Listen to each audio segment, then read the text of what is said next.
Episode 262 of the Read to Lead podcast is brought to you in part by Self-Publishing School. Get a free copy of Chandler Bolt's book, Published, when you sign up for his free training to take you from blank page to published author in as little as 90 days. It's readtoleadpodcast.com/published.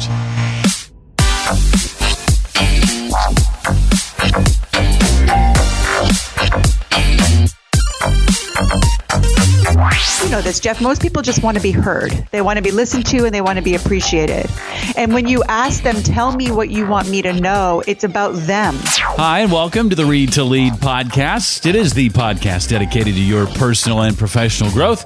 I'm Jeff Brown, and I believe that if you want to achieve true success in your business and in your life, then intentional and consistent reading is a must. It's a part of that process. It has to be. The Read to Lead podcast is going to help you not only narrow this important reading list, but also bring you the key insights and valuable ideas from some of today's most successful and inspiring authors.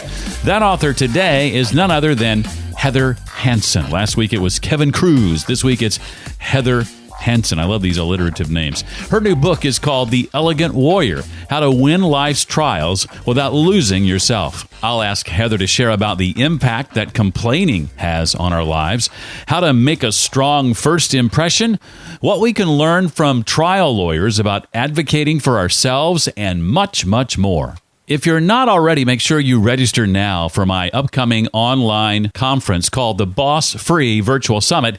It's absolutely free. It happens April 30th through May 7th. Most conferences are going to cost you hundreds, if not thousands of dollars for ticket, flights, hotel, food, time off, etc. I'm gifting you a free ticket because I know how life-changing this event is going to be. But you got to save your spot now because each presentation will stream live for just 3 days. Then it'll be locked up in the Boss Free Virtual Summit vault. And there are no boring talks here. At the Boss Free Virtual Summit, you'll witness these experts and me have real, raw, authentic conversations about a topic in depth with instant takeaways and actionable advice you can use immediately. Longing to go boss free but not sure where to start? You're not alone. Take the first step to autonomy and freedom by attending the Boss Free Virtual Summit.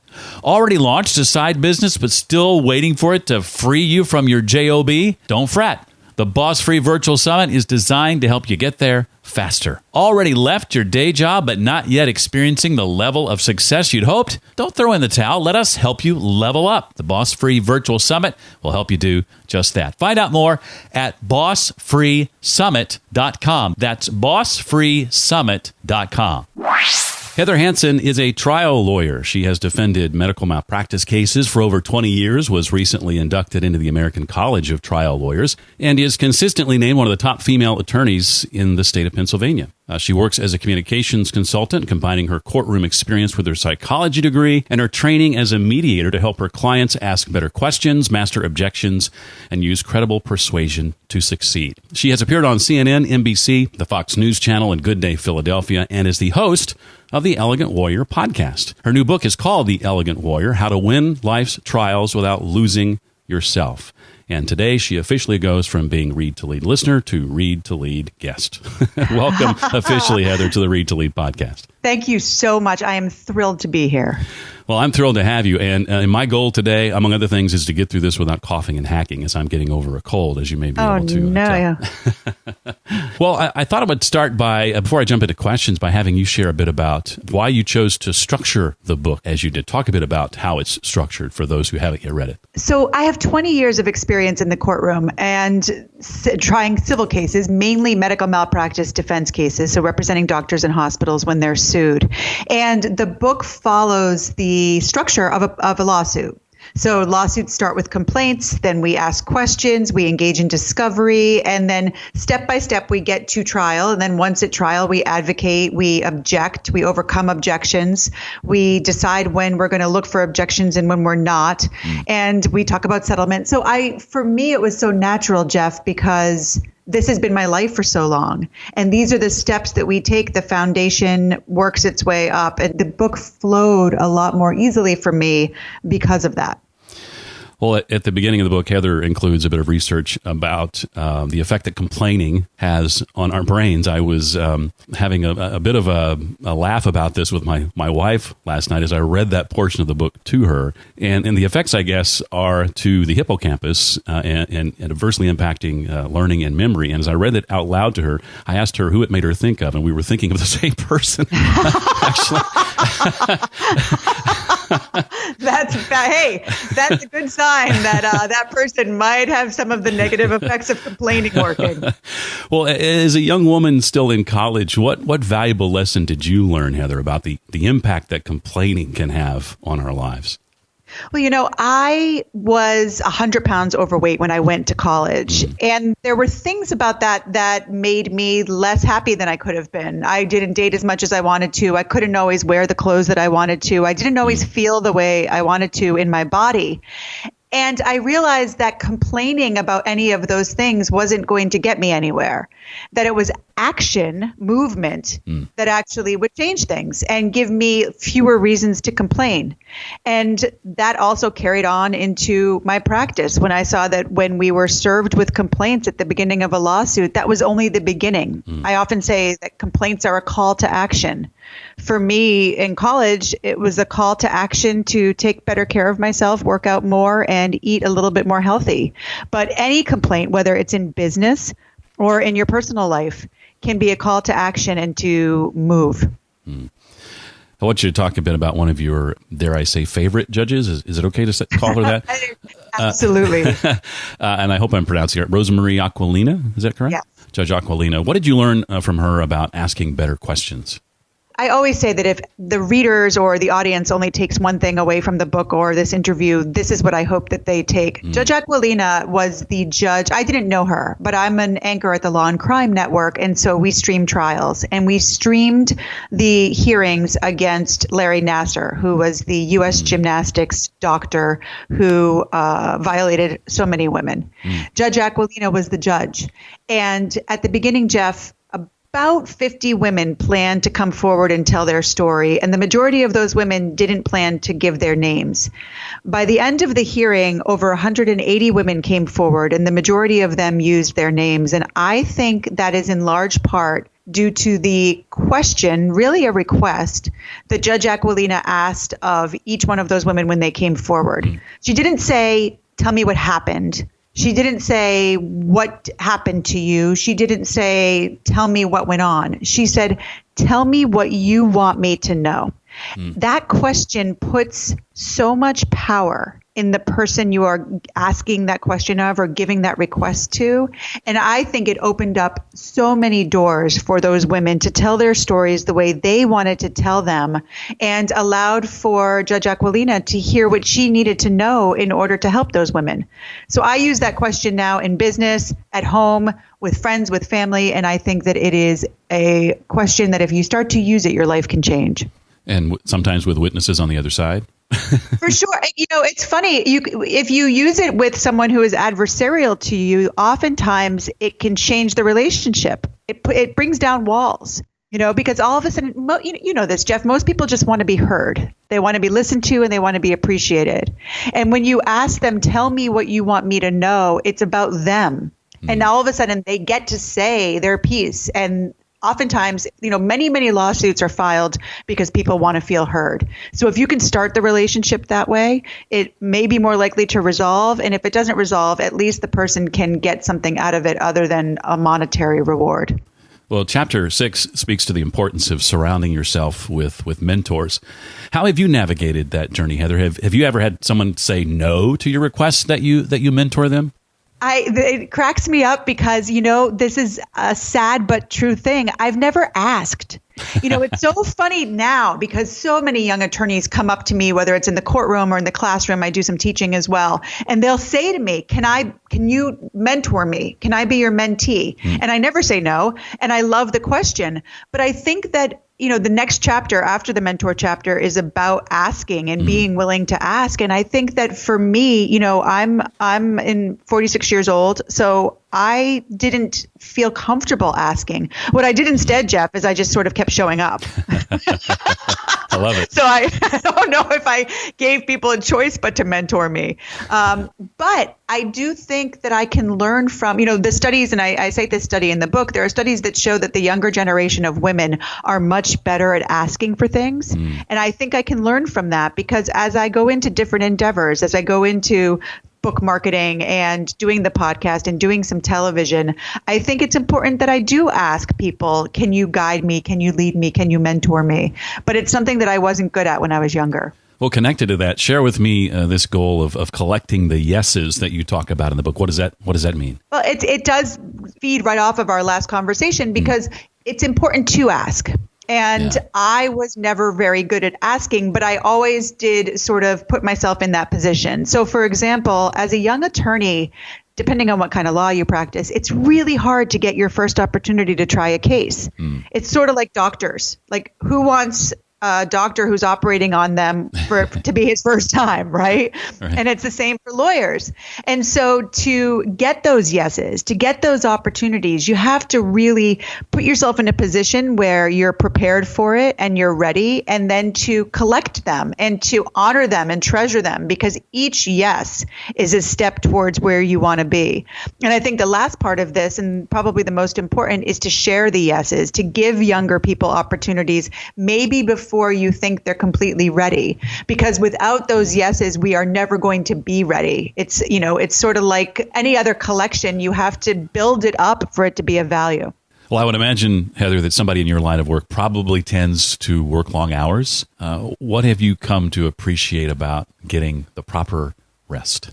It's funny. Yes, long hours, but I think there's many jobs in which you work long hours. I think the thing that's the hardest about being a trial lawyer is that it's a zero-sum game. Someone wins and someone loses.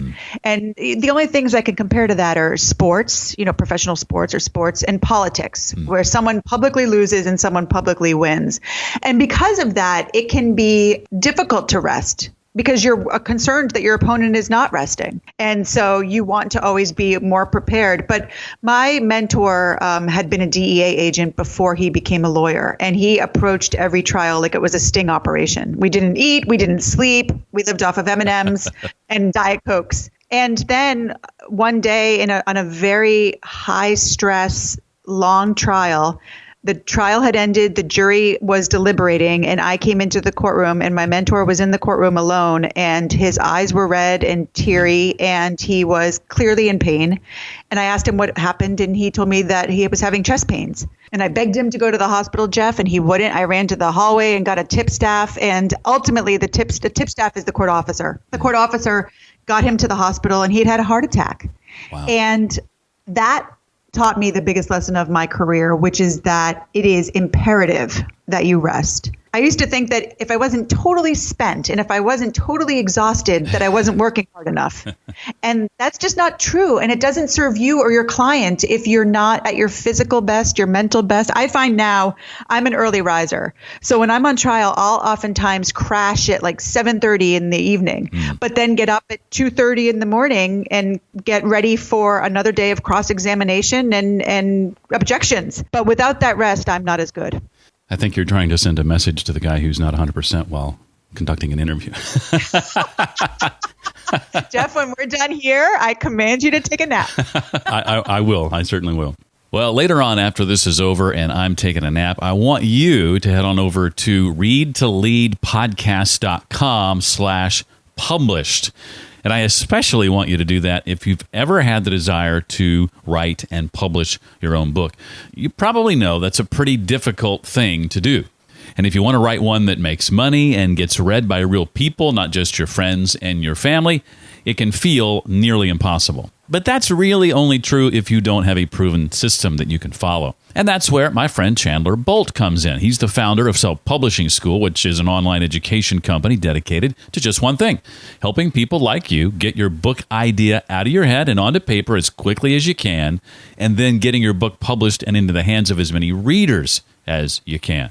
So Chandler has put together some free training where he'll show you the exact process to follow to go from blank page to published author in as little as 90 days, and the exact book launch blueprint to follow to launch your book to $10,000 and beyond and earn monthly royalties every single month. If you've ever thought about writing a book, whether as an extra income stream, to generate leads for your business, or to share a story you've wanted to tell, you owe it to yourself to sign up for this training. Again, it's completely free, and you can register right now at readtoleadpodcast.com/published. And just for registering for the free training, Chandler sends you a copy of his book published absolutely free. So if nothing else, sign up for the training so you can get the free book. It's readtoleadpodcast.com/published.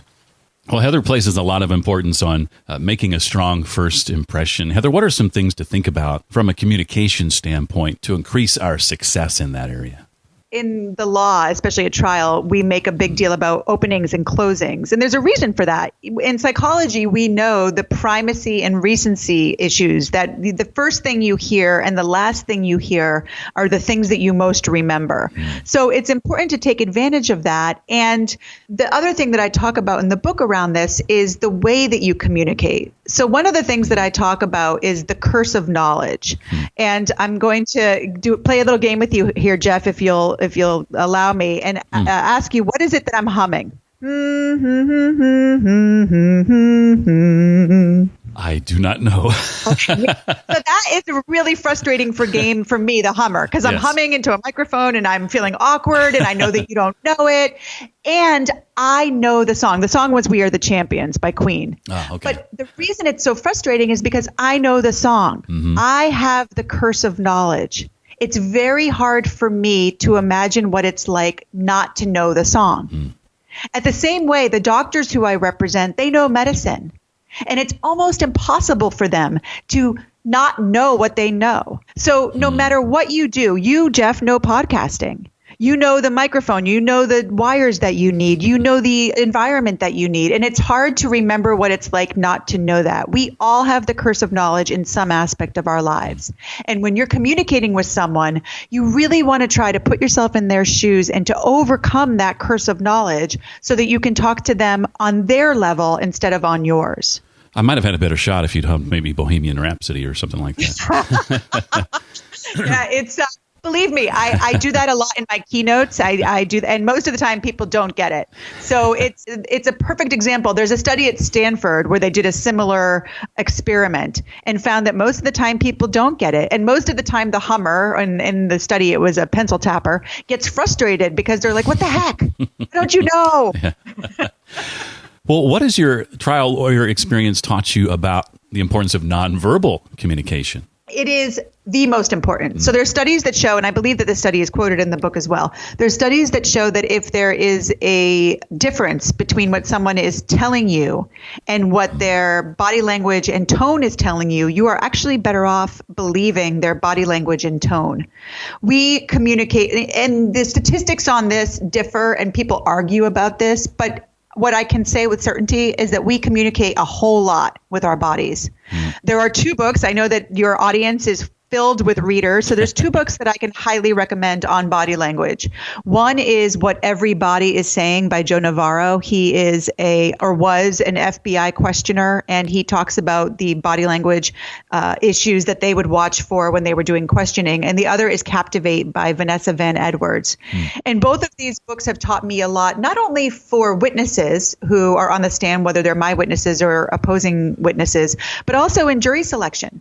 You know, jury selection, we have to choose jurors relatively quickly, and their body language can tell us a lot. But before we leave this question, I just want to really underscore one thing that we don't often talk about, and that's tone of voice. Because a recent study showed that you can actually find out more about the person that you're talking to, their emotional state, from their tone of voice than from all of your other senses combined.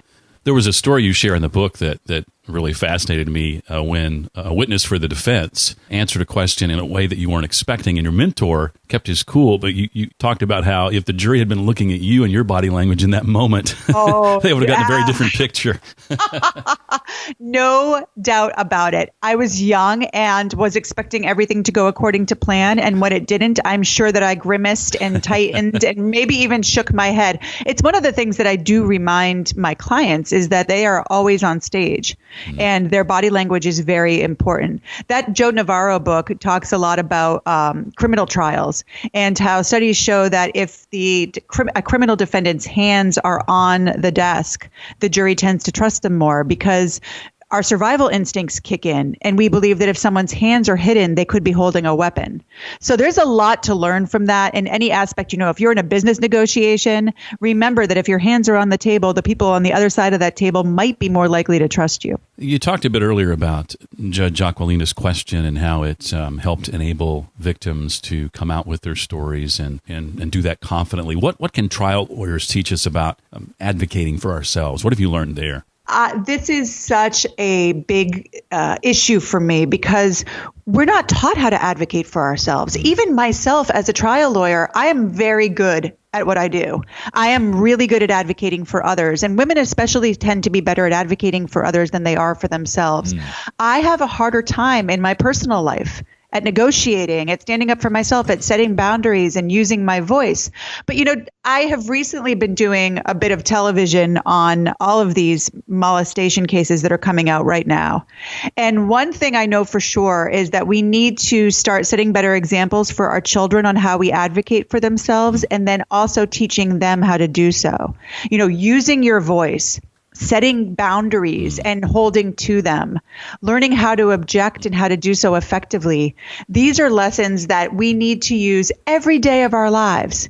And yet we don't learn them in school. We don't learn them in college. And if you're lucky, you go to law school and you become a lawyer, and then you learn them professionally, but you have to learn how to apply them personally. That's powerful. There's a quote toward the end of the book that says, "Respect yourself and others will follow. Teach people how to treat you." It's kind of connected to what we were just talking about. Can you unpack that for us a bit?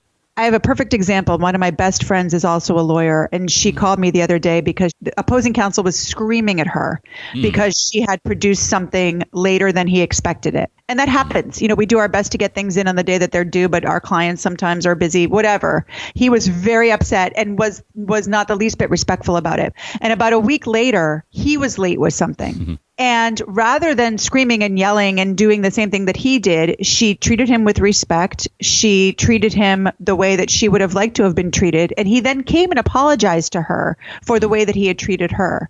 And I think that that's a perfect example. If you act with dignity and you treat people with dignity, you teach them that that is the way that you are to be treated as well. I think that if you respect yourself and you show that you do that in every one of your endeavors, that you will garner respect from the people that you work with, the people in your family, the people that you deal with on a day-to-day basis. I cannot overemphasize the importance of trust and respect in business, in the courtroom, and in all of our relationships. And if we honor one another's dignity, starting with our own, I think that every aspect of our lives will change. Well, I've got a couple of questions, Heather, I want to ask you that aren't directly related to the book. But before I do that, is there anything else from the book that you want to make sure that we walk away with or no? I just want to make sure that all of the listeners know that you can be your own best advocate. You can learn to do this, and it just takes practice and it takes tools. And some of the tools are in the book, but I think we have an obligation to do this, especially so that our children can see how it's done and do it for themselves as well. Well, as a successful speaker, what are some of your tips, Heather, for delivering a talk that's memorable and going to leave an impact with your audience? Well, I think there's two parts to it. I think one part is having systems in place so that you know that all of the little things that you worry about are taken care of. So I have a checklist, and I know that I want a certain type of mic and a certain type of headset, the way that my PowerPoint is going to be. I make sure that I have the PowerPoint on 12 different things in case anything happens. I like my PowerPoints not to have a lot of words, but to have really good pictures. So once the system is in place, Jeff, and I really make sure that I'm really good friends with the team behind the audio and video so that we together have gone through the checklist and we both feel comfortable with one another that everything is in place. And then once that's the case, I can stop thinking about myself and think completely about the audience. What do they need? What works for them? I don't tend to do a memorized, I have very much my bullet points. but I tend to feed off of the audience. If there's something that they seem especially to laugh at or especially interested in, and I also interact with them. I have them draw pictures. I do the humming that we just did. So I do tend to play with them a little bit and see what works for them. But I'm much better at focusing on them and their needs if I know that my systems are all taken care of and aren't going to fall apart on me. You mentioned a couple of books earlier. Vanessa, in her book, she's been on the show actually before, and then there was one other one, I think. Think about the books that have had maybe the biggest impact on your career and on your life. What are the one or two titles that come to mind as having an impact on you, and maybe share why or how they've impacted you as they have? Well, I can give you three that I think have made a huge impact on me. One is The Law of Divine Compensation, which is by Marianne Williamson. And that is a more spiritual book, but it does talk about the need to approach the world with an attitude of abundance. And I think that applies to anything in life, business, the law, certainly the work I do with television and the podcast. If you look at the world as a friendly place, I think the world becomes a friendly place. So that book has been helpful. I think the second book is one that I heard the author on your podcast, and I loved your conversation with her, and I went out to buy it. It's called The Serving Mindset by Farnoosh Brock, I think is her name. Yeah, Farnoosh. Yeah. Farnoosh, yes. And as I started to make the transition from doing primarily trial law to doing a little bit more consulting and coaching, that book has been invaluable to me. And then the last book is a book that might seem a little bit strange for reading to lead, but I highly recommend it. And it's Atul Gawande's book, The Checklist Manifesto. Because as I stated earlier, it's all about systems. And he writes this for doctors because they found that when they had checklists in place, complications decreased substantially. We're all human. And without a checklist, we do forget things. Things don't happen. Somebody comes in at the last minute to the hospital, and then all of a sudden, if you don't have a system in place, things can slip through the cracks. Same thing with my speaking. If I don't have that system in place, things can slip through the cracks. And once you have that checklist, you're able to be far more creative, far more productive. And so I think that book is a good one for anyone, not just for doctors. Love those recommendations. Think beyond the book for a moment, Heather, if you can. What's ahead for you and your team that you're excited about? Well, it's, we have a lot of travel coming up around the book, which is really exciting. I love speaking about the book and having conversations, not just speaking, but also listening and hearing from people what they enjoy, what resonated with them and what didn't. I have a lot of corporate speaking coming up in the next few months, which is great. And I'm really fortunate because the people that hired me are buying books for all of the attendees. So again, it gives me the opportunity to have conversations with them about the book. I don't know if it's going to be another book or what it's going to be, but I hope to share with parents how to teach their children how to advocate for themselves, because I've seen so much recently where children just don't know how to do this. And I think that it's an important part of the conversation that we're missing. So that is something that's sort of in the back of my mind. And then maybe, don't quote me on this, but I'm putting it out there into the universe, maybe a fiction book. I've started it and I haven't finished it, but I might go back to that. Oh, interesting. Well, the book we've been talking about again is called The Elegant Warrior, also the name of the podcast, How to Win Life's Trials Without Losing Yourself. Her name is, it's unforgettable, Heather Hansen. Heather, thank you so much for taking time out to be with us here on the Read to Lead podcast today. I appreciate it. Jeff, it was completely my pleasure and a privilege. Thank you very much. For more on Heather's book, to dig in more into our conversation, or to check out any of the 5 books she recommended, visit the blog post page just for this episode. You'll find that at readtoleadpodcast.com/262 for episode 262. I hope to see you at the Boss Free Virtual Summit. Visit bossfreesummit.com to get registered for free right now. And speaking of free, if you'd like a free copy of the book published from Chandler Bolt, all you need to do is sign up for his free training on how to go from blank page to published author in as little as 90 days. Visit readtoleadpodcast.com/published to find out more. Well, that does it for this week. I look forward to seeing you next time. Until then, remember, leaders read and readers lead.